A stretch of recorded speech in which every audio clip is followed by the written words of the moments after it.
இப்ப நற்கருணை ஆண்டவருக்கும் இயேசுக்கு என்ன வித்தியாசம்? அவர் அதை ஒத்துக்கிறார். அவர் எதை ஒத்துக்கிறாருன்னா இயேசுதான் மீட்க வல்லவர். கரெக்ட். நம்ம நற்கருணை தான் மீட்க வல்லன்னு சொல்றோம். ரெண்டு இயேசு தானே அப்படின்னு யார் கேட்பா? கத்தோலிக்கர்கள் கேட்பார்கள். அங்கதான் எல்லாரும் ஏமாந்தாங்க. 52 கோடி நபர்கள் அதில் ஏமாந்துட்டாங்க. இன்றும் ஏமாந்து கொண்டு இருக்கிறார்கள். கத்தோலிக்கர்களே இயேசு என்று சொன்னதும் நற்கருணை தான் என்று நம்பி, நற்கருணை என்று சொன்னதும் அது இயேசு இல்லை என்று நம்பி இருக்கக்கூடியவர்களும் இருக்கிறார்கள். இயேசுனா உடனே நற்கருணை ஞாபகத்து வர வேண்டும் ஒரு கத்தோலிக்கர். ஆனால் இயேசுன்னு சொன்னா ஒரு வரலாற்று நாயன் இயேசுவை கற்பனை செய்து கொள்கிறார்கள். ஏன் நற்கருணை ஞாபகத்து வர வேண்டும்? திருச்சபையில சட்டம் இருக்கிறதுனாலயா? இல்ல. மீட்க வல்லது எது என்றால் உடன்படிக்கை. எல்லாம் பார்த்ததுதான், உங்களுக்கு ஞாபகப்படுத்தி விடுறேன். உடன்படிக்கை தான் நம்மை மீட்க வல்லது.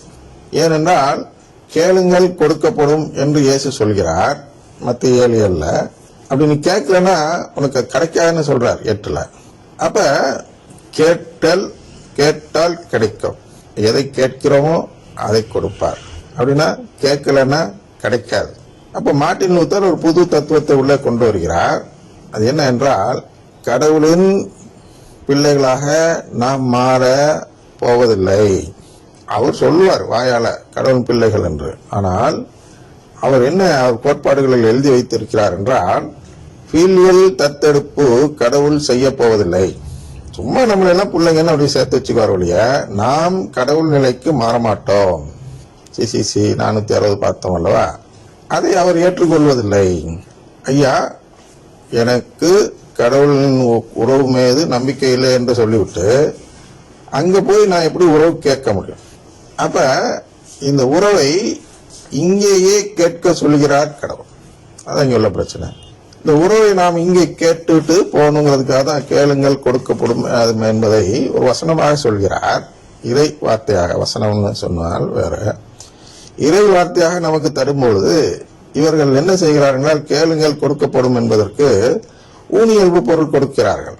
ஊனியல்பு பொருள் என்ன என்று பார்க்கும் பொழுது, இந்த உலக தேவைகள், பணம் கொடு, அதை கொடு, ஆரோக்கியம் கொடு அப்படின்லாம் சொல்லி நிறைய விஷயங்கள் கேட்கிறார்கள். அது கேட்கும்போது எதை கேட்க மறுக்கிறார்கள்? குறிப்பா அந்த மார்ட்டின் லூத்தர் கூட்டம் என்றால் தத்தெடுக்கப்பட வேண்டும் என்று கேட்கவில்லை. அதனால் அவர்களுக்கு மீட்க வல்லவர் நற்கருணை ஆண்டவர் என்ற நம்பிக்கை அவர்களுக்கு இல்லை. நற்கருணை வரும் அப்பா, அது என்ன செய்ய போகுது? அது என்னுடைய பாவ வாழ்வை அது எப்படி சரி செய்யும்? நான் தானே என்னுடைய பாவத்தை நான் சரி செய்து கொள்ள வேண்டும். அவர் அந்த 95 தீசிஸ் அந்த அடிப்படையில் தான் இருக்கிறது. தலைப்பு கூட என்ன கொடுக்கிறார்கள் என்றால், disputation on the power and efficacy of indulgences அப்படின்னு கொடுக்குறாங்க. அதாவது உங்களுக்கு எல்லாம் தெரியும், புண்ணியங்கள் அது குறித்த சக்தியும் அதனுடைய செயல் திறனும் என்ன பண்ணப்படுகிறதுனா டிஸ்பியூட் செய்யப்படுகிறது. டிஸ்பியூட்னா அதை எதிர்ப்பது எதனால் அப்படிங்கறத அந்த 95 தீசிஸ்ன்னு தலைப்பு கொடுத்து சொல்கிறார். அப்ப அவரை பொறுத்தவரை மீட்பு என்பது வேறு, நம்மை பொறுத்தவரையிலும் மீட்பு என்பது வேறு.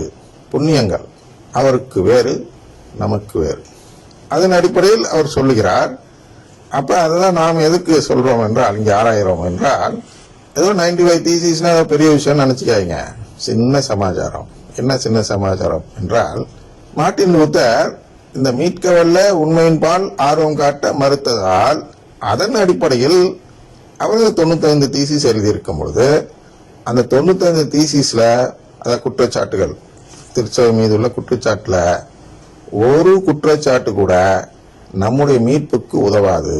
அதுல இருக்க எந்த குற்றச்சாட்டை நாம் நம்பினாலும் அது நம் மீட்பை இழக்கதான் வைக்கும் ஒழிய அது நம்முடைய மீட்புக்கு உதவாது. ஏன்னா நீங்க இதுல 95 தீசிஸ்ல எதை நம்பினாலும் எந்த நிலைப்பாடு எடுக்கிறீர்கள் என்றால், இந்த மீட்க வல்ல உண்மையின் பால் ஆர்வம் காட்ட மறுக்கும் நிலைப்பாட்டை எடுக்கிறீர்கள் என்றாகிவிடும். ஆனால் யாரும் கத்தோலிக்கர்கள் குறிப்பாக என்ன செய்யக்கூடாது? இதை நம்பிட்டு இங்கே இருந்து புண்ணியம் இல்ல, இதுல ஏதாவது ஒரு பாயிண்ட நம்பினாலும் அவர் திருச்சி விட்டு வெளியேறியவர் ஆகிவிடுவார். எதனால் என்றால் சபிப்பதெல்லாம் இல்ல. எதனால்னா அவரே அதை தேர்ந்து கொள்கிறார். எப்படி தேர்ந்து கொள்கிறார் என்றால், நான் கடவுளின் குடும்ப உறவை நம்பாதவன், எனக்கு கடவுளின் பிள்ளையாக மாற ஆசையோ நோக்கமோ இல்லை, அந்த நாட்டம் எனக்கு கிடையாது. அப்படின்னா ஆவிக்குரிய இயல்பின் மீது எனக்கு நாட்டம் இல்லை, ஊனியல்பு மீது தான் நாட்டம் இருக்கிறது என்று அவர் சொல்வதாக பொருள்படும். எனவே இந்த ட்ரூத் அப்படின்னு அவர் சொல்றார் இல்லையா, உண்மை, அதை உண்மை வெளிப்படுத்தணும், அதுக்காக எழுதியிருக்கிறார். அவர் என்ன நினைச்சிட்டு எழுதினார் என்றால், இதை திருச்சபை மறைக்கிறது, உண்மையெல்லாம் மறைச்சு மக்கள்கிட்ட பொய்யா சொல்லி அவங்க சம்பாதிக்க பாக்குறாங்க. அதாவது அந்த மன்னிப்பு சீட்டு போட்டு எல்லாம் பணம் வசூல் பண்றாங்க இல்லையா, அதை திருச்சபைக்கு உதவும் செயலாக அவர் பார்க்கவில்லை, அவர் சம்பாதிக்கும் செயலாக பார்க்கிறார். அதை நிறுத்த வைக்கதான் இதை எழுதுகிறார் மெயினா குறிப்பா. அதனால அந்த இன்டெலிஜென்ஸ்ங்கிற தலைப்புல கொடுக்கிறார். புண்ணியங்கள் பயன்படுமா, அதை நான் ஏற்றுக்கொள்ளவில்லை அப்படிங்கிற டிஸ்பியூட்டேஷன். அதை 95 பாயிண்ட் சொல்லி சொல்றாரு. ஏன் ஏற்றுக்கொள்ளக்கூடாது, புண்ணியங்கள் பயன்படும் என்று ஏன் ஏற்றுக்கொள்ளக்கூடாது என்பதுதான் அவருடைய நோக்கம்.